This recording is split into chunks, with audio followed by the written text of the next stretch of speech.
Madame, Monsieur, bonjour et merci infiniment à vous de nous retrouver ce matin encore sur Equinox Télévision pour ce nouveau numéro de votre émission 10-12 Le Zénith. Nous sommes le lundi, nous sommes le 7 octobre 2019 et ce matin nous continuons à rendre hommage à Florence Ayafor, cette gardienne de prison lâchement assassinée, décapitée, tuée par des personnes qui ne ressemblent à rien, même pas à des humains. On a ce matin, madame, monsieur, le cœur pour cette femme-là, pour cette mère de l'humanité et cet hommage que nous lui rendons ce matin sur Equinox Télévision, en hommage à la gardienne de prison arrachée à la vie par un acte de cruauté sans précédent. Fut tuée une femme mère de l'humanité. De cette manière, est injustifiable.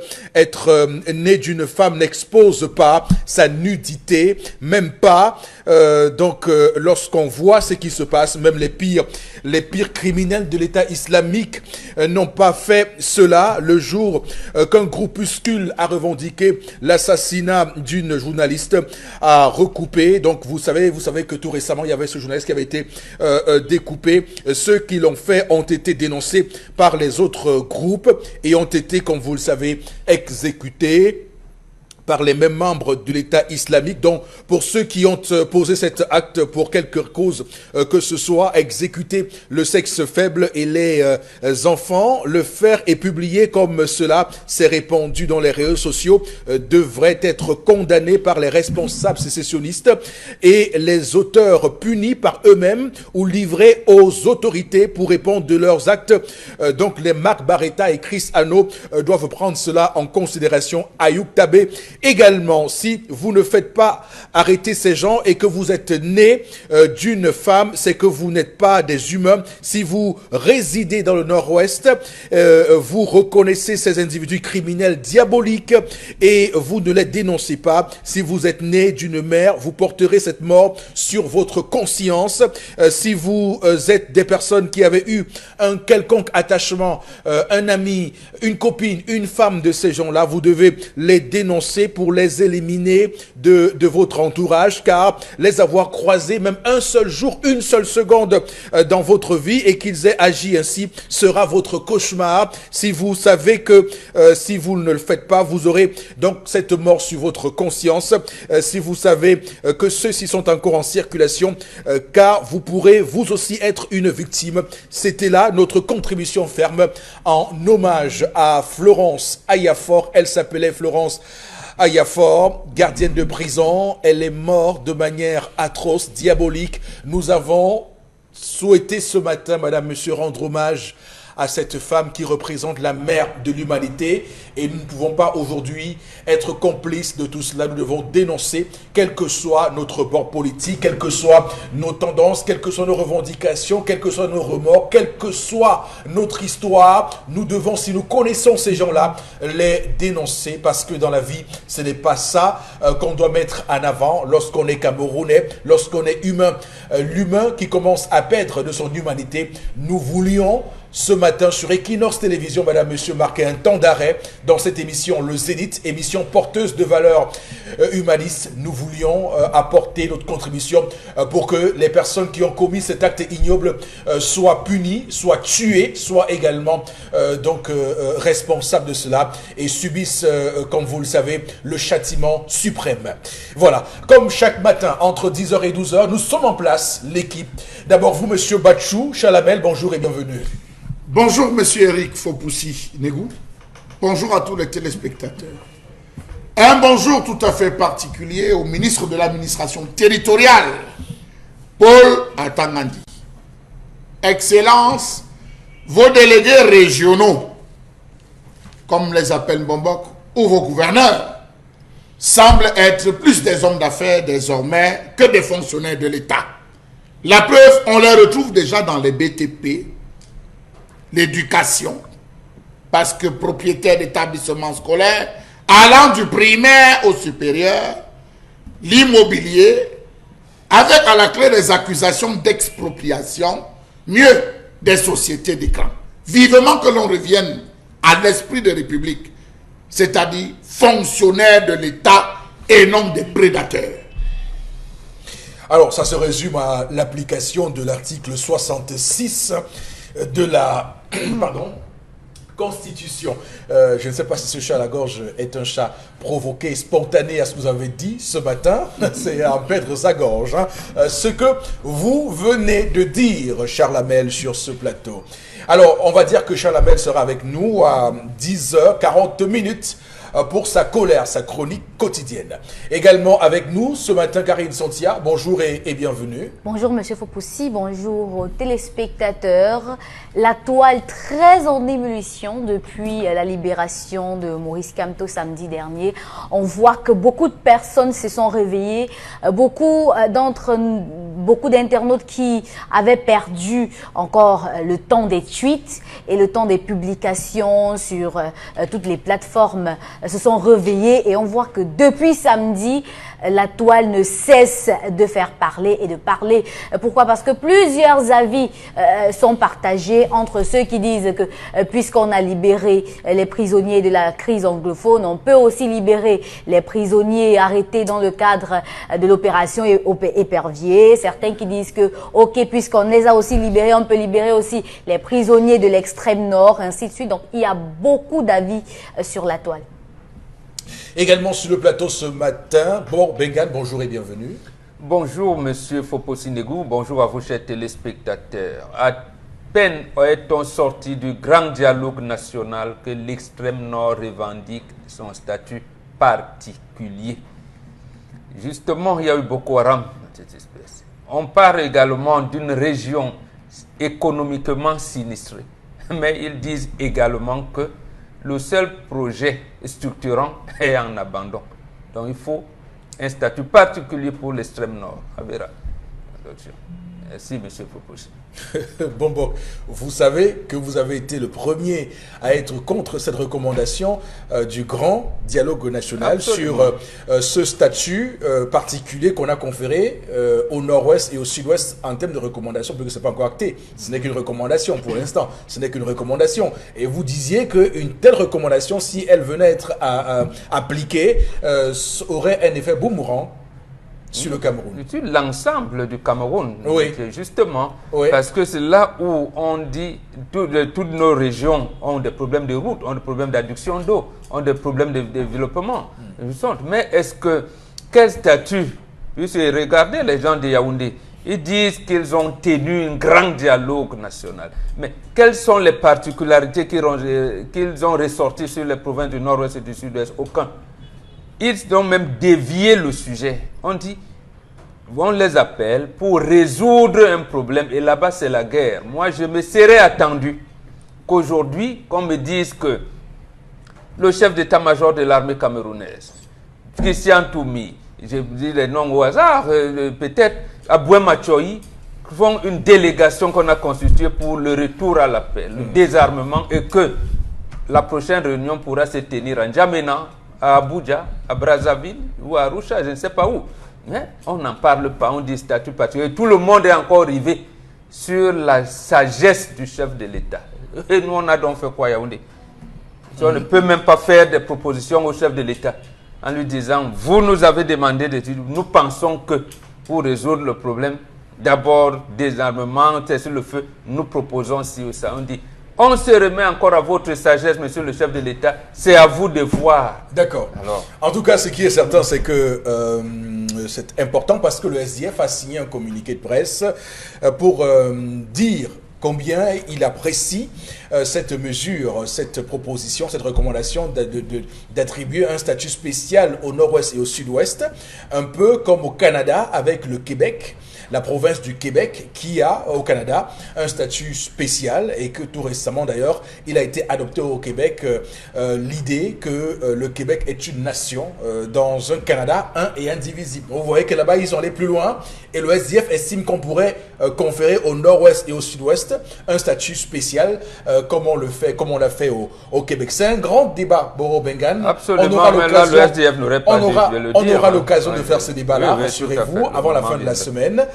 On va également rester sur le SDF pour dire que un ancien militant du SDF est mort, Bernard Mouna, ancien bâtonnier également, lui qui, comme vous le savez, a été candidat à la présidentielle de 2011, donc il est parti, il est mort. On en parlera dans cette émission également ce matin pour vous dire ce qu'on retient de lui sur le plan des avancées démocratiques au Cameroun. Alors on va démarrer le programme de ce matin avec la première articulation. Voici l'histoire du jour contée par vous, Dominique Audrey-Yengelek. Bonjour et bienvenue. Bonjour Eric Fopoussi, bonjour aux téléspectateurs. Je vous raconte une histoire qui nous est parvenue du Gabon. Là-bas, on a un homme qui est député, âgé sensiblement de 55 ans. Et aujourd'hui, à la retraite, il a eu 6 enfants. Cyprien se plaint du fait que ses enfants le méprisent. Il y a 15 ans, il a arrêté de travailler puisqu'il faisait dans l'informel. Il a arrêté de travailler et aujourd'hui, il vit grâce à son épouse qui ramène le pain à la maison. Durant toutes les années où il a travaillé, Cyprien n'a jamais pu faire une maison en dur. Donc, sa maison est encore en terre battue, malheureusement. Et il explique donc que depuis 15 ans, à la maison, rien ne va. Que ce soit son aîné de 25 ans au dernier de 12 ans, tous ses enfants, tous les 6, le méprisent. Il ne peut pas commissionner un enfant lui acheter du pain à la boutique. L'enfant n'ira pas. Ce sont les voisins qui l'aident à puiser de l'eau pour qu'il puisse se laver. Lorsqu'il demande à son enfant de laver ses habits, son enfant lui dit non, je ne suis pas ta femme, demande à ta femme de le faire. Moi, je ne vais pas laver tes vêtements. À côté de ça, il a une épouse qui passe le temps à le dénigrer. Si je m'en tiens à ce qu'il m'a dit, il s'est jeté un peu à corps perdu dans l'alcool, ce qui fait que certains jours, il rentre sous. Et lorsqu'il est sous, sa femme le gronde, l'insulte. Et le matin au réveil, c'est la même rengaine. Tu n'es pas un homme, tu n'es pas capable de t'occuper de tes enfants, tu n'es pas capable de nourrir tes enfants. Tu es moins qu'un homme, en tout cas. Aujourd'hui, Cyprien, 55 ans, 6 enfants, aimerait savoir comment on fait pour redresser des enfants, comment on fait lorsqu'on a des enfants qui sont désobéissants? Parce qu'il faut dire que les 4 derniers sont dans l'adolescence. Il aimerait savoir si on peut encore sauver ces enfants-là et comment le faire. Où est-ce qu'il prend l'argent pour boire autant de bière et rentrer sous? Sa femme fait le commerce. Et il prend l'argent de sa femme pour aller boire. Ils le prennent toujours. C'est sans emploi là. Oui, ils le font toujours. Que les hommes prennent toujours l'argent des Oui. Bon, c'est ce qu'il fallait avoir comme information. Alors, c'est quand même intéressant de décoder, de disséquer ce type d'histoire parce que ça nous montre l'abîme dans lequel nous nous trouvons désormais dans notre société. Bien qu'étant au Gabon, on peut estimer que les choses du Gabon sont similaires aux choses du Cameroun, au moins pas par le fait que nous soyons tous en Afrique. Et donc, de ce point de vue-là, il y a quand même à s'inquiéter par rapport à ces enfants qui sont devenus, comme on le voit, des tireurs, des francs-tireurs, des enfants qui ont perdu tout repère et qui désormais sont des assassins pour leurs parents, pour ceux qui leur ont donné la vie. Ils deviennent donc des assassins pour ceux qui leur ont donné la vie. Donc, ils reprennent la vie à ceux qui leur en ont donné. Donc, c'est clairement une déflagration, une descente aux enfers que nous devons dénoncer avec force ce matin dans cette émission parce que on ne peut pas comprendre, quelles que soient les raisons, quel que soit ce qui justifie cela. C'est inqualifiable, c'est injustifiable, c'est inacceptable. On ne peut pas comprendre ça, on ne peut pas accepter ça. D'abord, Bengan, je commence par vous. Qu'est-ce que vous avez à dire? Première chose, c'est que cet homme, 55 ans, il n'est pas vieux. Ça veut dire que il peut s'investir à faire quelque chose, ne serait-ce que pour sa survie. Il ne doit pas, parce que son épouse et ses enfants ont un type de comportement déshonorant, qu'il va se lancer dans l'alcool. Ça veut dire qu'en réalité, il ne veut pas prendre la juste mesure, la bonne mesure de la situation. Dans la première chose, s'il est condamnable, à ce moment, je le condamnerai. Il ne peut pas. Et là, si une maladie grave arriverait ou quelque chose comme ça, il ferait comment? Donc, c'est pas ça. Il est encore un peu valide. Maintenant, on ne connaît pas quel genre d'activité il menait. Il dit qu'il a travaillé, il a essayé de se construire une maison. En terre battue. Oui, en terre, que ce soit en terre battue ou en calabote, ça ne veut rien dire. Le problème, et ça c'est la deuxième chose, il a quand même pu avoir une femme, il a eu des enfants. Parce que, vous voyez, c'est là où beaucoup des enfants déroutent. Il y en a même qui osent dire à son père, qu'est-ce que tu as fait pour moi? Bon, d'accord, mais toi alors, ton père n'a rien fait pour toi. Qu'est-ce que toi, tu t'engages à faire pour tes enfants? Tu penses même les avoir un jour? Tu penses même en avoir? Donc, vous voyez comment on pose mal le problème. Oui. Donc, on se met à juger ses parents. On ne se projette pas dans la posture où nous, on envisage être un parent. Et beaucoup de générations, surtout, vous verrez ça avec les jeunes filles. Aujourd'hui, c'est-à-dire chacun reproche à sa maman, c'est toi qui as laissé que papa te fasse ça. C'est toi qui tu as toujours supporté. Ben, attendez. Bon, toi alors, comme quand tu seras maman, tu ne vas pas boire ta grossesse dans un verre d'eau. Donc, est-ce que tu envisages être avec nous? Donc, tu laisses les enfants, tu les laisses, ils vont prendre comme ça leur malédiction. On dit, honore ton père et ta mère. Cette prescription n'est pas biblique. La Bible l'a prise chez nous. Elle l'a prise chez nous.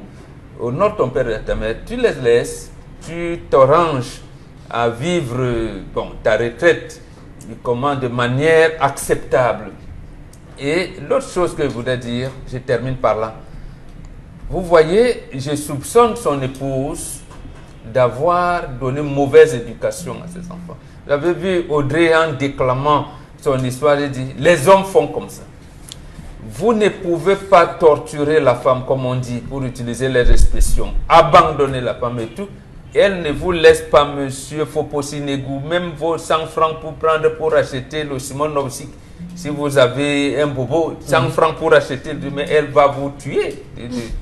Elle va vous tuer. Donc, et osez prendre donc son argent et boire l'alcool tous les jours, mais elle va vous chasser de la maison.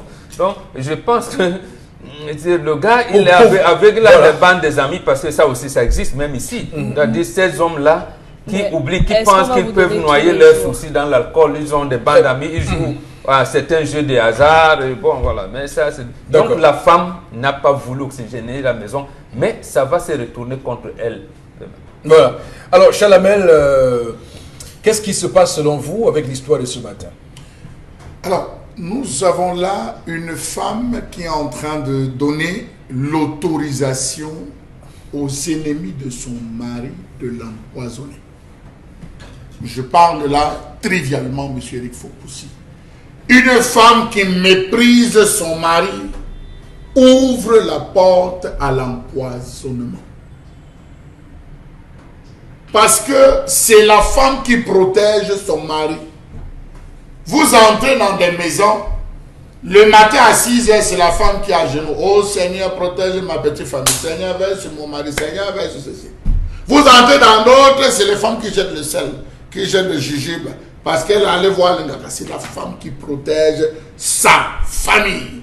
Si c'est la femme la première à livrer, eh bien on va avaler. La preuve, un proverbe bantou dit que le pouvoir du roi est en danger le jour où les reines mères décident d'accrocher leur mamie.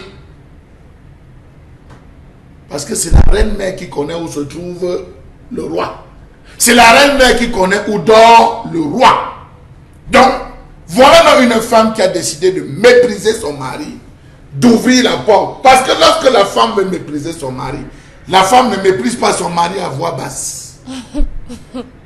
Il faut que les voisins sachent que c'est moi qui parle. Tu rapportes même quoi? Lorsqu'elle a la porte, elle envoie un petit mot, n'importe quoi. Vous êtes dans la honte, vous ne pouvez pas réagir. Les voisins se rendent compte. Ça peut être dehors, où la femme dit que bon, tu ne sais pas passer à quoi tu sais là-dedans, ne veux m'accompagner, viens me fendre le bois. Voilà des expressions que les femmes emploient lorsque la femme se retrouve en situation de pouvoir. Raison pour laquelle on dit, monsieur Eric Fopoussi, que au début du mariage, l'homme parle, la femme écoute. Vers la fin, c'est la femme qui parle, l'homme écoute. Mais les Bantous ont transposé, ça c'est les occidentalisés. Les Bantous ont transposé en disant, du début à la fin, sois maître de ton foyer.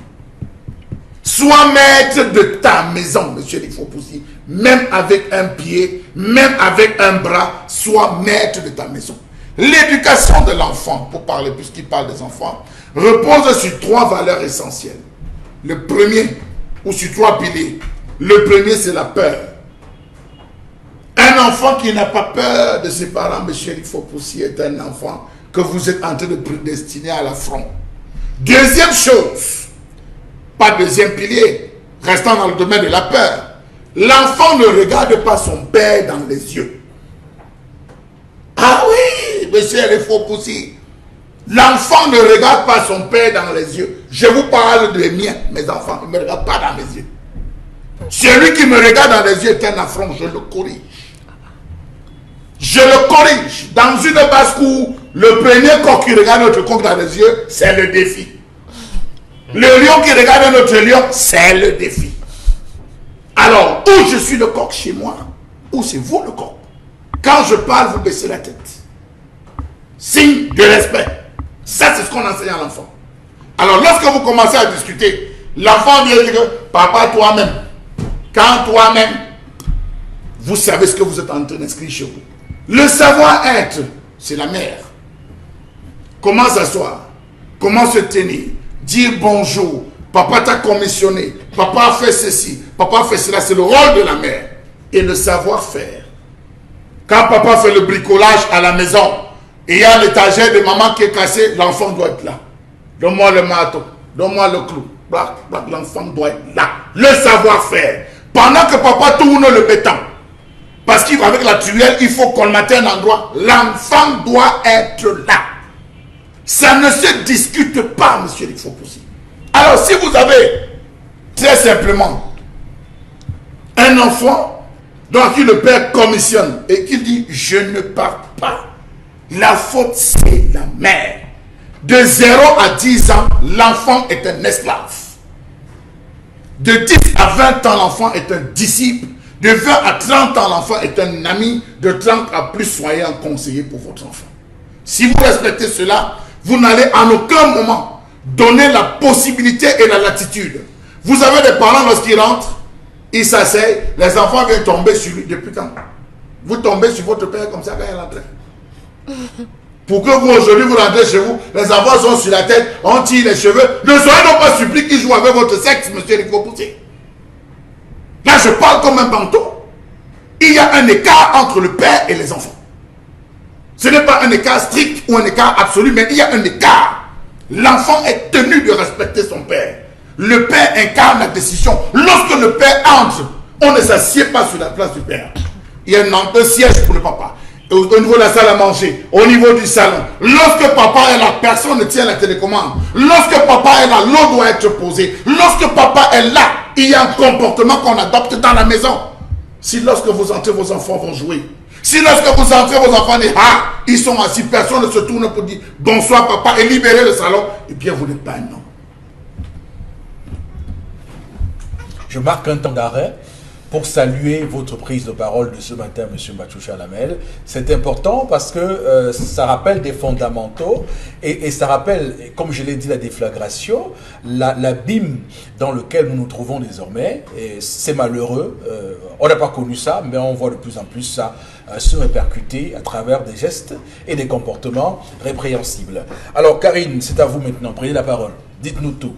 Je suis très d'accord avec M. Bachoussi. Lorsque papa est là, vraiment, l'eau doit être posée et tout. Mais lorsque papa est là tout le temps, c'est-à-dire que vous vous levez le matin, papa est là. Vous rentrez à midi, papa est là. Vous sortez même pour aller vous balader, papa, vous rentrez, papa est là. Vous faites tout ce que vous voulez, papa est là. Il y a un problème. Le problème, c'est qu'il soit là. D'accord. On est d'accord là-dessus. Depuis que moi, je parle de moi, je suis née, moi je sais que généralement papa rentre le dernier. Maintenant, si quand vous vous levez le matin, papa dort, vous rentrez à midi à l'école pour aller encore à 14 h, papa est encore en train de dormir, et vous repartez encore, papa dort, c'est un problème. À quel moment un papa est censé instaurer l'autorité chez lui?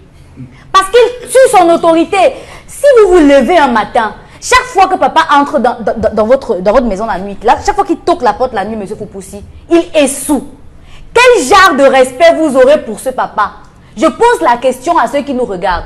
Quel genre de respect un enfant a? Comment est-ce qu'un enfant se comporte lorsqu'il est petit, à 6 ans? Lorsque papa entre le soir, il n'était pas endormi. C'est-à-dire qu'il y a des enfants qui attendent leur papa avant de dormir. Papa entre le soir, maman, il toque, maman ouvre la porte, il entre, il commence à dandiner, et c'est tout. Qu'est-ce que l'enfant de 6 ans dit?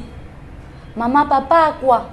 C'est un rendu que papa est rentré sous. Maman dit les enfants dans la chambre, elle protège son mari. Monsieur Foupoussi, quand vous faites ça à 6 ans, l'enfant ne connaît pas ce que c'est. Maman peut mentir.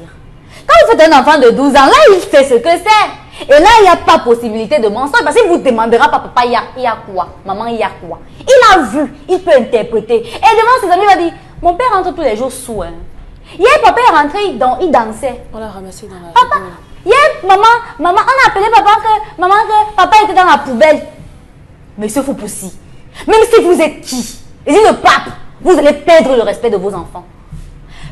Adultes, faites attention aux actions que vous menez lorsque vous avez les enfants. Il a 6 enfants, monsieur Foupoussi. 6. Si parmi les 6, vous n'avez même pas un qui est pour vous. Monsieur Foupoussi, posez-vous la question. Parce que parmi tous les enfants, il dit des 2 sexes, il y a toujours un qui est attaché à son père. Il dit un.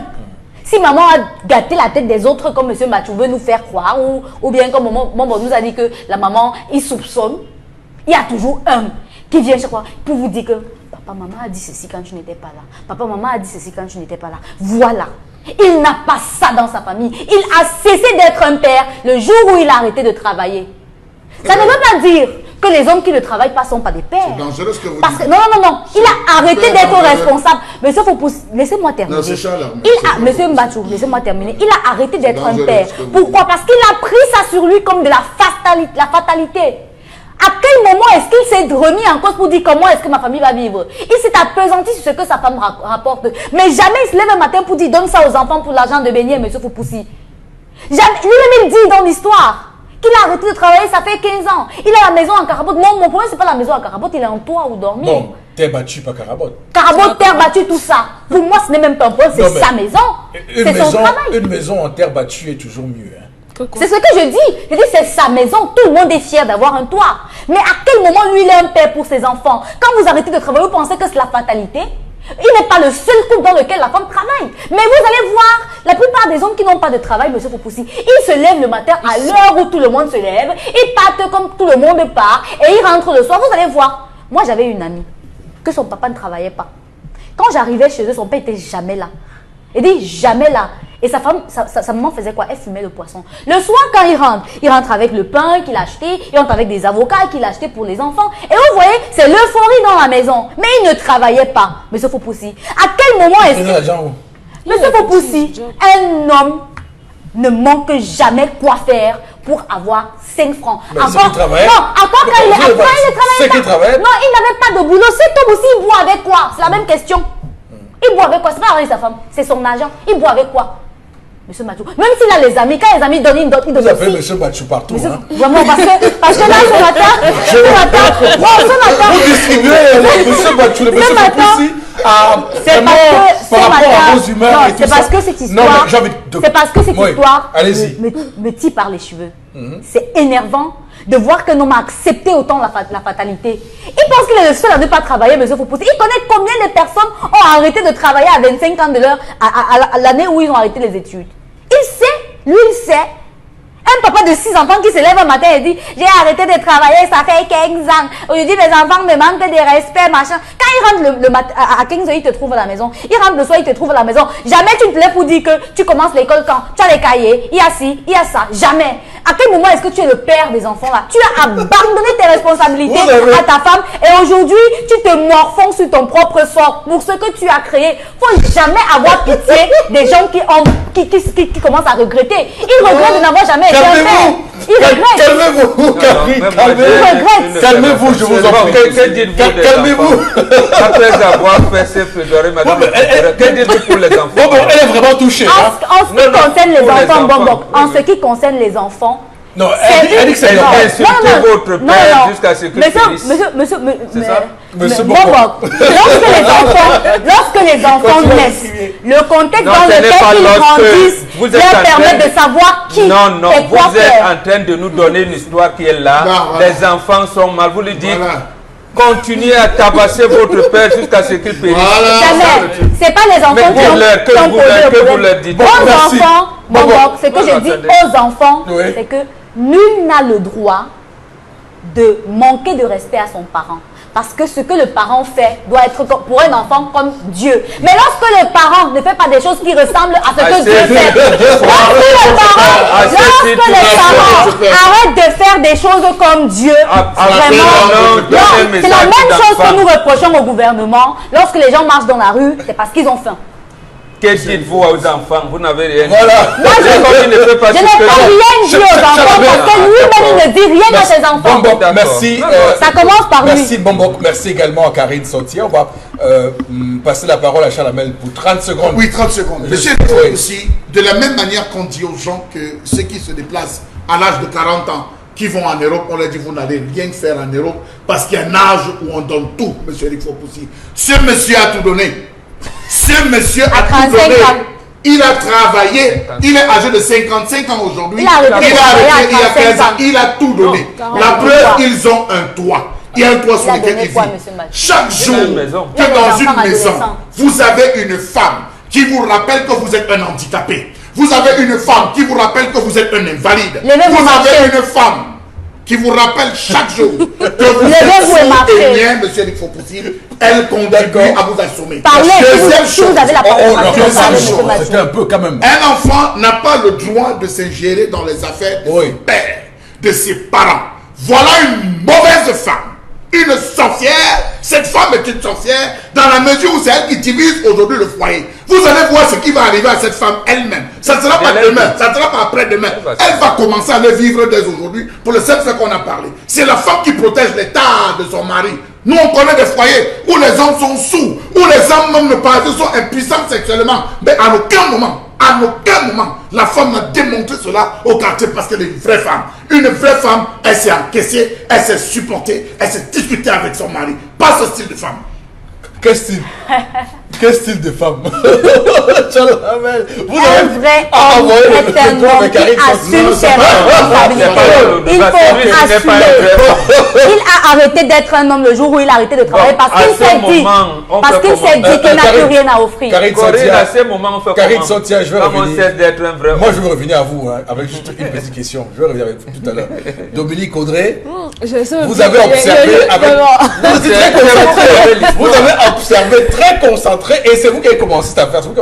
C'est vous qui avez allumé la mèche. Comment? Non, je dois vous dire ça. C'est vous qui avez allumé la mèche de cette histoire. De quelle façon? Vous avez commencé par dire qu'il n'a construit qu'une maison en terre battue. Non, mais attendez. Vous avez tout de suite fixé le cap de ce que vous pensez. Monsieur Fopoussi. Vous avez fixé le cap de ce que vous pensez de cet homme. Oui. Voilà. Qui ne vaut que rien. Qui ne vaut rien. Non, c'est ce qu'il dit. Qu'est-ce qu'il a construit sa maison? C'est la terre battue. C'est vrai qu'en terre battue, à quelle époque? Monsieur Fopoussi. Je pense que si on peut faire une maison en terre battue, on peut faire une maison en dur. Oui, oui. Au lieu de faire un 3 pièces en terre battue, faites un 2 pièces en dur. C'est quoi cette maison en terre battue? Un 2 pièces en dur lui fait préserver son emploi, c'est ça? Non, moi, je me dis que si on travaille, on peut s'offrir quand même. Il faut se faire plaisir. Il a au moins eu un terrain. Il faut le lui reconnaître quand même. Parce que, et je pense que c'est là que tout a commencé. Et même le commerce de sa femme, c'est lui. Oui, il a au moins, il faut lui reconnaître. Et c'est pour ça qu'il utilise ça pour se le mérite de ça. Ah, d'accord, ça même on ne savait pas. Donc même le commerce de sa femme, c'est lui qui a lancé sa femme. Bon, c'est ce que monsieur m'a dit.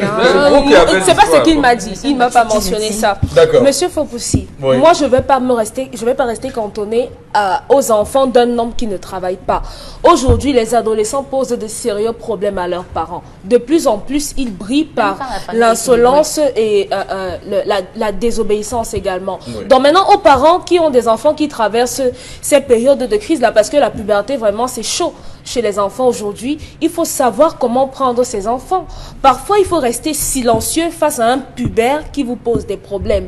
Il faut savoir comment parler à votre enfant.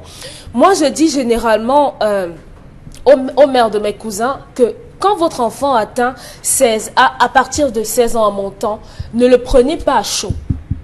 Vous gagnerez plus à être son ami qu'à être la mère qui va venir lui donner les ordres. Ne fais pas ça, ne fais pas ci. Au contraire, amenez l'enfant à comprendre que Vous avez un enfant de 16 ans? Non, mais j'ai des petits frères de 16 ans. Non, vous avez un enfant de 16 ans? Non, alors, mais j'ai des petits frères de 16 ans. Un enfant de 16 ah non, ans, vous pourquoi? Non, parce que non, c'est très facile. Non, c'est pas de facile. rester d'un côté de la rive et dire, regarde, voir qu'on nage. Voilà.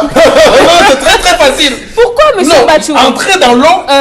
Quand vous nagez comme vous voulez qu'il nage. Monsieur Faupoussi. Oui. Voilà un enfant de 16 ans, par exemple, qui décide d'avoir une petite amie. Oui. Si son parent apprend, qu'est-ce qu'il va faire? Il va aboyer, non? Est-ce que ça va empêcher que l'enfant le fasse? Non. La grande sœur va essayer de canaliser l'enfant en repoussant le plus possible l'arrivée des rapports sexuels. C'est ce que je demande aux parents de faire. Ne vous érigez pas en barrière dans ce que vos enfants veulent faire. Soyez des amis. Et avec ça, vos parents vont trouver, vos enfants auront la facilité de vous dire des choses. La première fois, oui. Ami à 16 ans. Je vais vous raconter une histoire. Ce que moi, comment ça s'est passé avec moi. En 6e, je suis tombée amoureuse pour la première fois. Moi, j'ai grandi... Mais vous avez été précoce, hein? Attendez. J'ai dit tomber amoureuse. Oui, mais c'est quand même grave, ça. Non, c'est pas grave. Ce sont des trucs qui arrivent comme ça. Votre père, vous avez laissé tranquille? J'ai pas vécu avec mon père. Votre mère, tous vos parents vont J'ai vécu avec ma grand-mère. Laissez que je vous explique. En grandissant, ma grand-mère... Non, sérieusement. Monsieur Faupoussi, je vous dis ça parce que je sais que ça a marché sur moi. Je suis dépassé. En grandissant, ma grand-mère m'a toujours dit, peu importe ce qui t'arrive, si un homme te parle, viens me dire. Si tu as ceci, viens me dire. Et c'est dans cette logique que je suis allée dire à ma grand-mère que, grand-mère, comme tu vois là, tu vois tel nom. Quand je le vois, mon cœur bat la chamade. C'est ce que je lui ai dit cette nuit-là. Oui. La chamade. Le lendemain, elle m'a fait asseoir en me faisant comprendre un certain nombre de choses. Donc, ce que je veux dire aux parents, c'est que ne soyez pas apeurés parce que vos enfants sont en train de grandir. C'est apeuré, ça? Oui. C'est parce que les parents ont trop peur. Vous avez peur de dire certaines vérités à vos enfants et malheureusement, quand ils vont dans la rue, ils vont découvrir autre chose. On fera un débat là-dessus. Je vous permettez, il n'y a même pas un débat. Oui, non, parce que justement, elle pense que l'éducation commence à 16 ans. Non. Voilà, ça justement, notre époque, lorsque le cœur commençait à battre la chamade, on savait ce qu'on devait faire. Quoi? On reste tranquille, justement. Parce qu'on savait que la jeune fille, 13 ans déjà, on commence à vous dire, voilà comment une fille se comporte. Le garçon, quand on te circoncis, on te dit que tu ne l'as plus avec les femmes à 10 ans. 10 ans. Je parle bien de 10 ans. Oui. D'accord. Non, on savait, donc on préparait les Bantous, vous ne savez pas. Les Bantous, ils sont un peu bloqués dans leur façon de penser. Nous ne sommes pas, c'est vous qui êtes on est libéral, on est devenu libéraux. Non, les Bantous ne sont pas bloqués. Dominique Audrey, je dois ce matin rendre hommage à votre grand-mère parce qu'elle a au moins contribué à ce que nous ayons sur ce plateau chaque matin des termes forts, bouillon de cuisse, bouillon de cuisse et tout ça. Ça contribue à ce que vous ayez un vocabulaire et un lexique. Et que je m'exprime comme je veux, voilà, du moins. tout à fait. Oui. Donc bravo. À ma grand-mère. Voilà. Merci grand-mère. Tout à fait. On va s'arrêter là pour l'histoire de ce matin, madame, monsieur. Restez avec nous. Les messages, on va les lire en deuxième partie, rassurez-vous. Continuez à nous écrire, autant pour l'histoire du jour que pour la colère de Chalamel qui arrive dans un instant.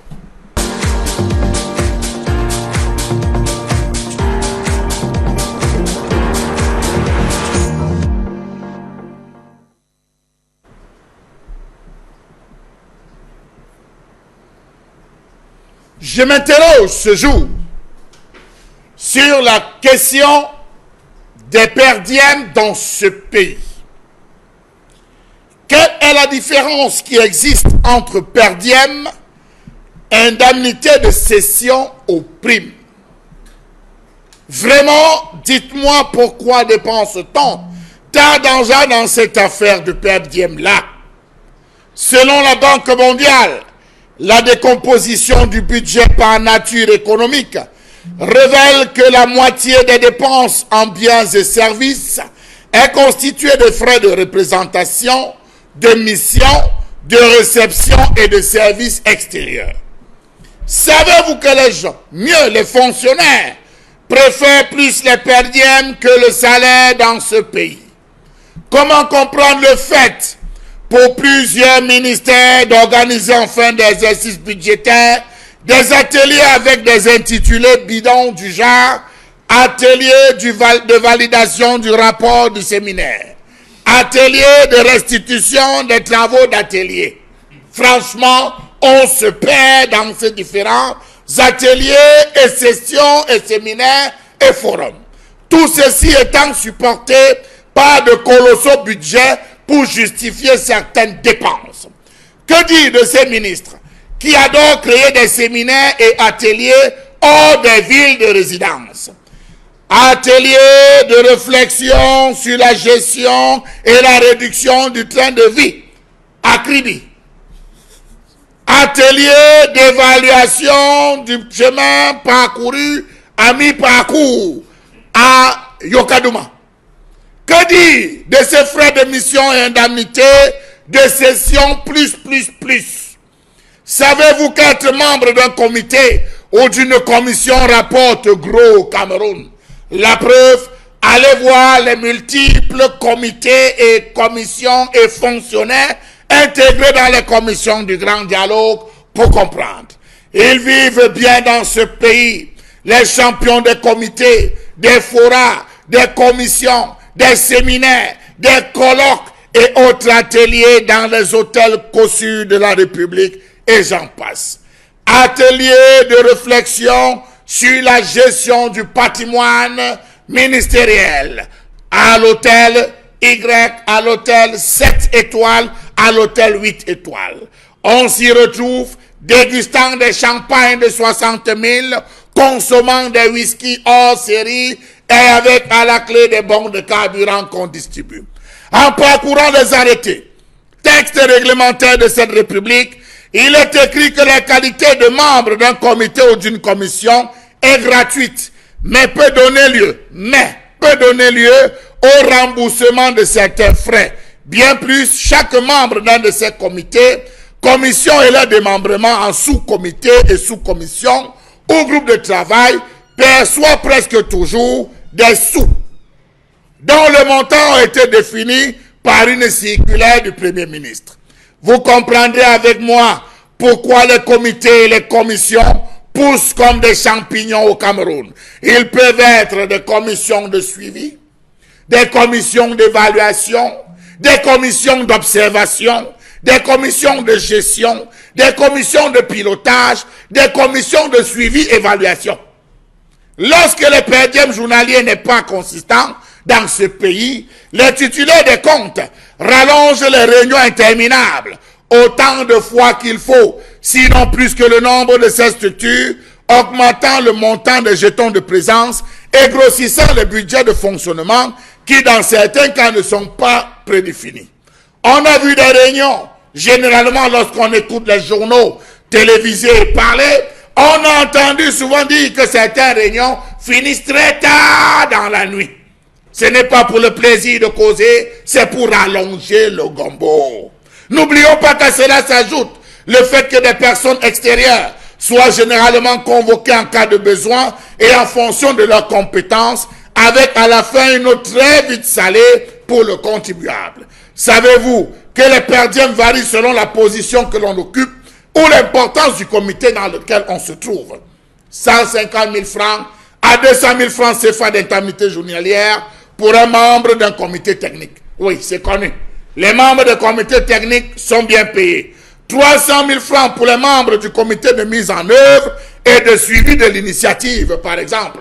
Ils y travaillent. Ils font en même temps les débats et le suivi.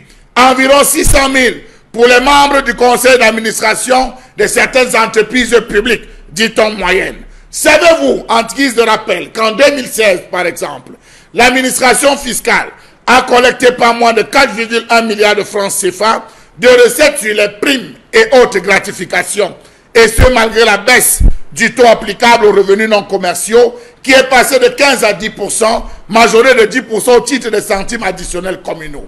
L'État a distribué pour 37,27 milliards de francs CFA de primes et autres gratifications en 2016. Qu'en sera-t-il pour 2019? Just wait and see. En tout cas, la thématique que vous portez à la connaissance de nos téléspectateurs ce matin, Charles Hamel, rentre dans le grand groupe de ce qu'on appelle la réduction du train de vie de l'État. Vous savez que le Taj camerounais a plusieurs fois été accusé d'être un État dépensier. Et dans ces dépenses folles, l'on décrivait la très forte prégnance, la très forte odeur des perdièmes qui, comme vous le savez, et comme vous l'avez d'ailleurs dit, siphonnent beaucoup d'argent dans les caisses de l'État, dans nos recettes et dans tout ce qu'on a comme recettes au Cameroun.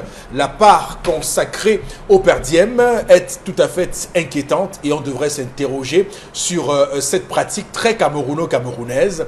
On en parlait tout récemment avec des organisations de la société civile qui, justement, face aux accusations faites par certaines personnes qui soutiennent le gouvernement, qui disaient clairement que ce n'est pas une affaire qui n'est que camerounaise et que même dans les ambassades, lorsque les gens sont invités, ils déchargent des perdièmes et que même dans les organisations, les séminaires et les rencontres organisées au niveau international, parfois, on fait également dans les perdièmes. Donc, c'était l'occasion pour ces personnes-là de dire clairement que ce n'est pas qu'une affaire camerounaise. Mais sauf que en réponse, il leur était opposé le fait que la question des perdièmes au Cameroun soit à un niveau en termes de montant que d'autres ne connaissent pas. Par exemple, ailleurs, il y a tout ça est spécifié. On sait très bien combien ça peut coûter en termes de perdièmes ou en termes de remboursement de frais de transport. Alors bon, Bengan, sur cette question, qu'est-ce que vous dites? Non, il y a plusieurs choses, mais je pense que trois sont essentielles. Vous avez commencé par une, c'est là où je vais venir. Oui. C'est qu'à partir des années 1990, il s'est trouvé que nos États étaient dépensiers et détournaient, parce qu'il ne faut pas non plus ne pas en parler, procédaient au détournement des deniers publics. Et par rapport à ça, avec la pression du FMI et autres, on l'a donc créé comme sentinelle, parce que l'État, ses projets, que ce soit, quand vous parlez souvent de programme d'appui à ceci, ou bien programme sectoriel de développement de ceci, l'argent n'arrivait pas aux destinataires, c'est-à-dire les populations n'en bénéficiaient pas. Les ONG, les organisations de la société civile ont donc été appuyées pour être la sentinelle de ces bailleurs de fonds-là, pour que au moins les sociétés, les populations aient accès. On entendait souvent inscription sur les listes électorales, d'éducation à la citoyenneté, l'encadrement des handicapés par-ci, ainsi de suite, ainsi de suite. Donc, et là, il s'est donc trouvé quelque chose que les gouvernements en question se sont révisés, comme le monde capitaliste, hein, quand il a une difficulté, il se ressaisit. Donc nos gouvernements se sont donc ressaisis en disant, mais pourquoi on perd tant d'argent? Ils ont donc commencé à élaborer des programmes. Et d'où l'expression que Charles Hamel a utilisée. On vous dit, séminaire atelier sur le renforcement des capacités des formateurs sur le reboisement. Voilà. Séminaire atelier pour la formation des formateurs de les mangroves du Cameroun. Voilà, on a commencé à créer des programmes. Et là, on vous dit, non, le gouvernement s'est engagé à la protection de la mangrove, qui ajoute dans le poisson ceci, qui fait cela. Donc, comment donc détourner cet argent? On est donc quitté du schéma classique que proposent les ONG. Là, vous avez raison en disant, vous appelez des gens qui viennent de rembourser leurs frais de transport, donner leur logement à hauteur de... Voilà, par exemple, on dit la norme, généralement, c'est hôtel 3 étoiles. Et 3 étoiles, bon, parce qu'ils ne disent pas, par exemple, 25 000. On vous dit, ils doivent être logés à l'hôtel 3 étoiles, leur remboursement, mais leur pause café autre. Bon, il faut donc, on sait que les hôtels 3 étoiles ici, ça peut aller dans les 40 000. Comment donner à un bon un indigène comme ça, 40 000? On va donc commencer à sectionner. On dit, bon voilà, puisqu'on va couper 20 000, on va avoir 25 000. Bon, on a donc commencé à ne pas donner une nomenclature normale pour détourner de l'argent. On commence donc à vous dire perdième par-ci, per diem par là et on est engagé. Donc c'est là que ça vient. Oui, oui, c'est là où ça vient. Au lieu de vous dire, vous qui venez par avion, si vous venez de Marois, de Sem-Nord ou bien, vous venez, vous donnez votre billet d'avion, vous avez voyagé par train, non, vous pouvez venir par avion, on vous donne, on vous rembourse vos prêts, aller-retour. Moi qui ai pris le bus, je dois donner, vous me remboursez mes 3500 fois 2 peut-être, mais l'autre aura peut-être 100 000. Maintenant, la discussion, chacun doit être dans un hôtel 3 étoiles qui coûte 45 000. On doit te donner tes 45 000 ou alors te loger. On te donne cet argent-là, puisqu'on t'a donné les frais. Maintenant, comme disait Chalam également, il fallait donc donner des frais de session, des jetons de présence ou les frais de session. Est-ce que Bomboga devrait réellement participer aux 4 jours de séminaire? Voilà. Là, les jetons de présence pour ça, c'est 10 000 par séminaire. Donc, pour rentrer. Mais comme on charcutait à gauche, on charcutait à droite, on dit seulement, on a voulu remettre ça dans un seul package. On dit per diem. Per diem pour le sud. Donc, ça renforce le détournement des deniers publics. Et en plus, ces programmes-là, l'Union européenne est montée, Banque mondiale, ceci, blabla, tout ça. Fondation Friedrich Ebert, c'était tout un tas de tout. Donc, voilà. Malheureusement. Alors, on va prendre une pause à présent. Madame, Messieurs, merci de rester avec nous sur Equinox Télévision. Nous continuerons à nourrir nos échanges en deuxième partie de cette émission dans ce programme 10-12, le Zénith. À tout de suite. Le Zénith, nous sommes le lundi 7 octobre 2019. On sort d'un week-end triplement historique pour le Cameroun, du moins pour la marche des affaires sociopolitiques au Cameroun, et on est très heureux de vous accompagner, même si on nous signale qu'à la paroisse Saint-Monique de Makepe, cette nuit, il y a eu un braquage, donc les braqueurs ont, on va dire, attaché les prêtres là-bas, les gardiens, et ont emporté la somme de 300 000 francs CFA.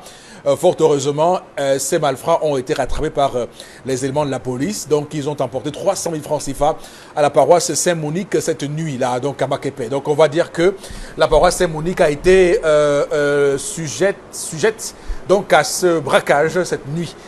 Pourquoi vous riez, Karine? Ça vous fait rire? Pardon? On aurait pu les laisser, non? Les laisser faire quoi? Partir avec l'argent, peut-être. Ils étaient dans le besoin. Parce que c'est dans la maison de la Dieu. Maison de Dieu. Oui. Nous sommes dans une émission très sérieuse. Oui, je suis sérieuse, monsieur. Non, je veux dire quand même, sont sérieux. Les gens volent qu'on les laisse partir. On aurait pu... Oui, on récupère l'argent et on les laisse partir. Pourquoi ils ont volé? Peut-être. Non, ils ont volé. C'est des voleurs. On vous dit qu'ils ont attaché les breaks. Vous dites qu'on les lâche. Le principe de l'église repose sur le pardon. C'est pas l'église. L'église est dans une république. Le Cameroun est une république. Donc si un gars vole, le vol est république. Il avait été pardonné par ce même pape, monsieur. Il avait pardonné en l'église disant, je t'absous de tes péchés car tu ne sais pas ce que tu fais. Mais la personne a fait la prison. Non, arrêtons ça. Alors, on va démarrer cette deuxième partie avec quelques mots sur la colère de Charles Hamel. D'abord, vous, Dominique Audrey, sur les perdièmes. Oui, sur la question des perdièmes, moi, je crois qu'on ne devrait pas appeler ça perdième. On devrait dire corruption légalisée. Parce que, à la base, les perdièmes sont présentés comme des sources de motivation pour participer soit à un colloque, à un séminaire ou à un atelier. Mais aujourd'hui, on est face à des gens qui multiplient les formations, les séminaires et ateliers justement parce qu'ils vont là-bas chercher de l'argent. Vous allez voir des gens qui...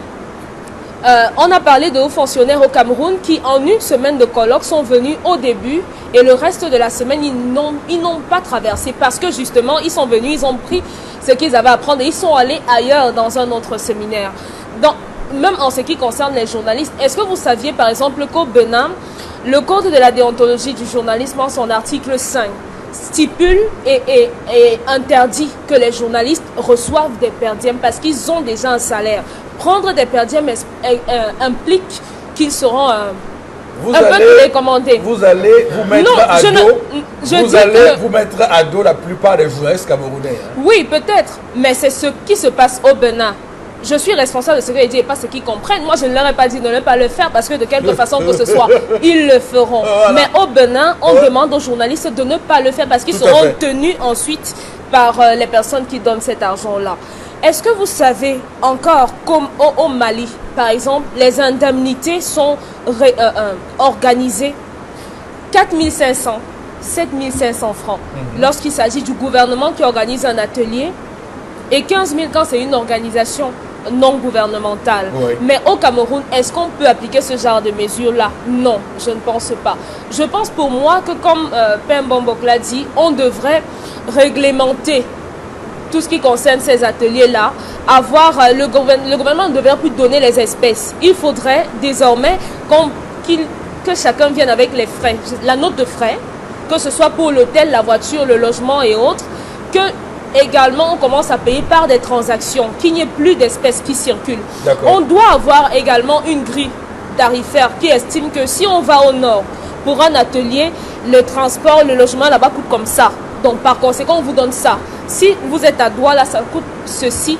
Et c'est comme ça qu'on devrait normalement fonctionner pour qu'on arrête avec cette corruption-là. D'accord. Karine. Un jour dans sa chronique que pour enlever E sur CPE, il a fallu des séminaires et des colloques à n'en plus finir. Et le Cameroun vit sur ça. On s'est dit à un moment donné qu'avec le nouveau ministre des Finances, Alamine Ousmane Mey, à une époque, on allait parvenir, l'ancien ministre des Finances à une époque, on allait parvenir à ce que ce soit la fin parce qu'il venait du secteur privé. C'est-à-dire qu'il allait appliquer les mesures de management du secteur privé au public. Mais que non, ça n'a pas marché parce qu'il n'a pas réussi à faire en sorte que ça finisse. Et vous voyez qu'aujourd'hui, c'est légal. Lorsqu'on organise un colloque, un séminaire, vous voyez dans les ministères et autres, ça circule, tout le monde veut participer. Lorsqu'on dit séminaire, vous partez d'un ministère, c'est fermé, il n'y a personne, parce que tout le monde est au séminaire. Vous partez dans un service administratif ici, c'est vide, parce que tout le monde est au colloque et au séminaire. Pourquoi? Parce qu'on sait ce que ça donne, on sait ce que ça produit. Une personne qui sort un jour pour un séminaire d'un jour, reçoit plus de la moitié de son salaire. Vous voulez qu'il refuse d'aller comment? Ce n'est que là-bas qu'il va mourir parce qu'en un jour, il a plus de 100 000 francs et que son salaire, c'est 150 000 francs. Normalement, ce n'est que là-bas qu'il va vivre. C'est légalisé. Donc, si on réduit ça, excusez-moi, M. Fopsi, si on réduit ça, justement, on n'aura plus de gens qui vont se bousculer pour aller dans les séminaires-là. Et il faudrait dire que quand on envoie des fonctionnaires dans un séminaire, par rapport au ministère qui les concerne, c'est leur travail.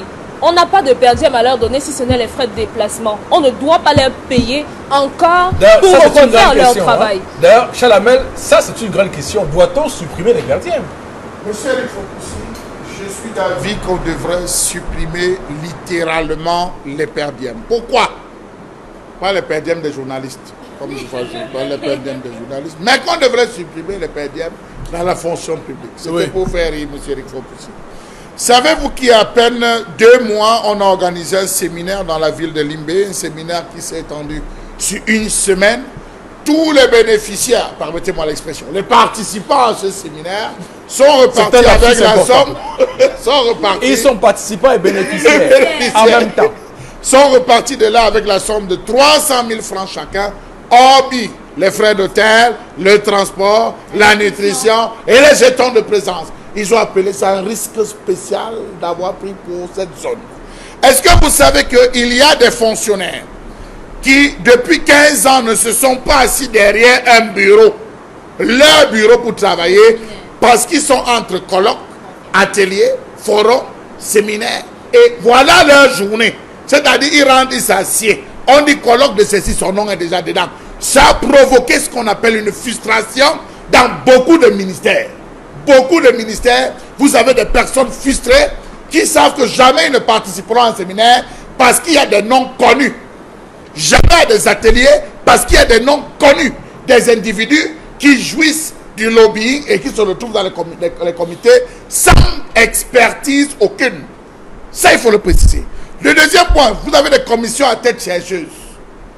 Quels sont ceux qui sont avec nous? Voilà l'expression qu'on emploie dans les ministères. Quels sont ceux qui sont avec nous? On dit que tel. Le nous l'a mis pour qui? Non, monsieur, il faut aussi comprendre. Vous-même, vous comprenez ce nous. Quels sont ceux qui sont avec nous? Ce sont ces non compris. Il y a des listes qui circulent, les avec nous, où on vise. Vous n'avez pas besoin d'être au séminaire. Juste si votre nom figure, vous recevez votre argent dans votre bureau, vous avez participé au séminaire. Il y a des séminaires de justification de détournement de Gombo. C'est-à-dire, on organise un faux séminaire, les gens n'assistent pas, mais on justifie qu'effectivement, il y a eu ce séminaire. Pourtant, rien n'a été fait.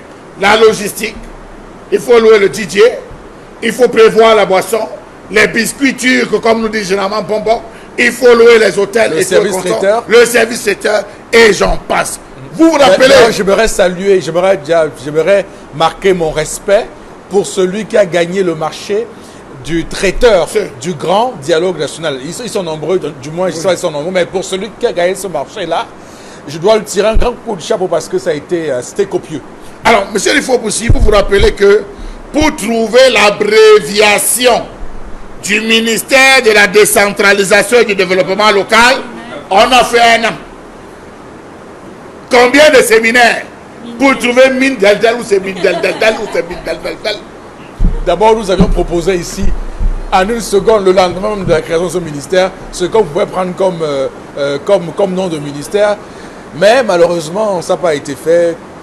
Malheureusement. Un comité pendant un an pour chercher mine d'Eldel. Quelque chose qu'on donne même à un premier étudiant, un élève même. Il va essayer de faire la travail. Avec les premiers, c'est facile, monsieur. D'accord, très bien. Donc, vous voyez jusqu'où on se retrouve. Okay. C'est devenu un train de vie. Beaucoup de fonctionnaires ne passent pas à la fin du mois toucher leur salaire parce qu'ils ont déjà perçu l'argent des gombos, des perdièmes et tout cela. Donc, je pense que ça devrait être supprimé pour permettre aux fonctionnaires d'être des fonctionnaires au service de l'État et non des prédateurs au service de l'État. Alors, je rappelle que la Banque mondiale à chaque fois fait des rapports sur ce point-là et estimé qu'au Cameroun, il y a une dépense folle de l'État sur cette question-là. En plus des perdièmes, vous avez, comme vous l'avez dit, ces différentes commissions, ces comités qui parfois siègent une à deux fois le trimestre et qui, à l'occasion de cette session-là, évidemment, c'est une distribution de perdièmes à tous azimuts. Donc c'est aussi important de rappeler qu'en plus de ces séminaires et ateliers, il y a de nombreuses sessions qui sont organisées là pour des commissions, comités ad hoc, comité de ceci, comité local, comité national, comité régional. Tout ça bouffe de l'argent, bouffe des perdièmes.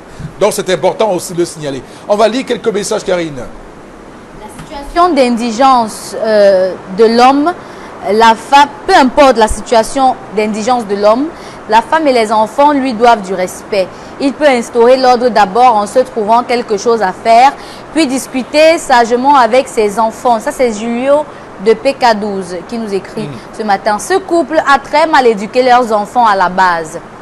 Un autre message, bien vouloir savoir que la maison en terre battue est le lieu de l'intelligence, puis la richesse d'un couple, c'est dans l'éducation que l'on laisse à ses enfants et non à la qualité de bien. Cette femme doit venir voir mon épouse pour une séance de vie en couple. Merci Charles Hamel. Olivier Ekwala qui nous écrit Olivier ce Ekwala matin. nous écrit d'où? Il n'a pas signé le lieu. Merci monsieur Ekwala. Monsieur Ekwala doit être quelqu'un de très chanceux. Alors, un autre message à l'instant, très... C'est à vous que c'est destiné. Non, non, du tout pas. C'était un compliment. Non, c'est pas important. Ce père a cessé de s'occuper de ses enfants quand son aîné avait 10 ans et les derniers n'étaient pas encore nés. Donc, les enfants... ce message n'est pas... Donc, les enfants, il n'y a pas de suite à ce message, il est coupé. D'accord. Un autre message. Dans la famille, mais tu saoules pour nous faire honte. Waouh. Il y a un message, je ne comprends pas. Mais c'est ce que vous avez dit, que si le père, tant qu'il arrête de se comporter comme Dieu a dit, vous pouvez le frapper et l'insulter. C'est cette femme qui amène ses enfants à mépriser leur père. Mais tout cela est la faute du père qui ne prend pas ses responsabilités en main. Alors, notre message ce matin, ce que je peux dire, l'enfant n'a pas le droit de mépriser son père. Le mariage, c'est pour le bon et le mauvais moment. Celle qui connaître l'homme endure dans sa vie. Je ne pense pas. Je ne comprends pas. Le message trop charcuté. Un autre message à l'instant. Monsieur Foupoussi, vraiment... C'est pas possible. Hein. Qu'est-ce qui... Qu'est-ce qu'il Cet homme apprécie? est un irresponsable. À 55 ans, on est vieux. De plus, il a arrêté de travailler il y a 15 ans, c'est-à-dire lorsqu'il avait 40 ans, à la fleur de l'âge. Pourquoi a-t-il arrêté de travailler? Concernant cet homme n'a jamais été présent dans l'éducation de ses enfants. Il serait difficile pour lui de redresser ses enfants vu leur âge et le peu d'autorité qu'il a sur eux. D'accord. On va s'arrêter là pour les messages et basculer avec vous, Karine Sotia, sur la revue des réseaux sociaux. Oui, monsieur Foupoussi, dans le cadre de la revue des réseaux sociaux aujourd'hui, on commence par le sujet concernant la libération de Moïse Kamto et autres militants du mouvement pour la renaissance du Cameroun. Samedi dernier, à Yaoundé, c'était l'euphorie totale. Ils étaient nombreux à s'être déplacés depuis le tribunal militaire jusqu'à son domicile. Et à ce fait, Moïse Kamto a tenu un discours plutôt dans l'apaisement. Et même si la lutte continue, on va dire qu'il reste dans un combat politique. Ce qu'on peut retenir de là, c'est que beaucoup de personnes étaient présentes pour accueillir, pour souhaiter la bienvenue à cet homme politique-là. Comment est-ce qu'on peut expliquer cela? Beaucoup de personnes se disent que oui, c'est arrivé aussi pour plusieurs autres prisonniers. Ça aurait pu être le cas s'il s'agissait, par exemple, de John Fundi. Ça aurait pu être le cas s'il s'agissait notamment de Adamou Ndamjoya. Mais bon, aujourd'hui, on remarque que plusieurs personnes ont salué cette initiative du chef de l'État, mais il n'en demeure pas moins qu'il y a beaucoup de polémiques qui sont nées suite à cette libération. Jeune Afrique économique qui dit que c'est suite à beaucoup de négociations qu'il a été libéré. De toutes les façons, les commentaires sont libres.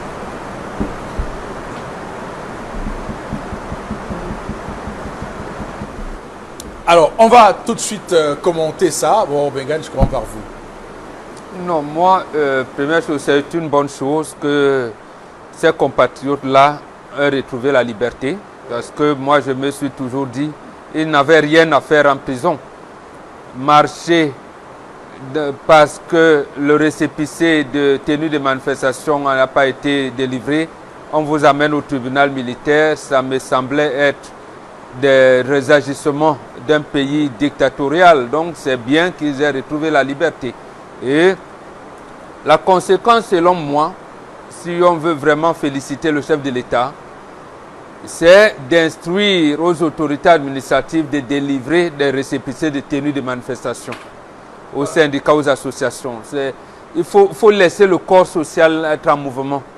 Il faut laisser le corps social être en mouvement. Et je pense que, une fois de plus, on le disait en 91, ça revient maintenant. Est-ce que les autorités administratives qui peuvent mobiliser la force publique ne peuvent-elles pas encadrer les manifestations? Ou alors, est-ce qu'elles ne peuvent pas envisager d'encadrer les manifestations et prendre des mesures le moment venu au cas où les organisateurs de dites manifestations étaient débordés? Ou alors, on avait des indices qu'ils organisent les manifestations pour créer d'autres problèmes.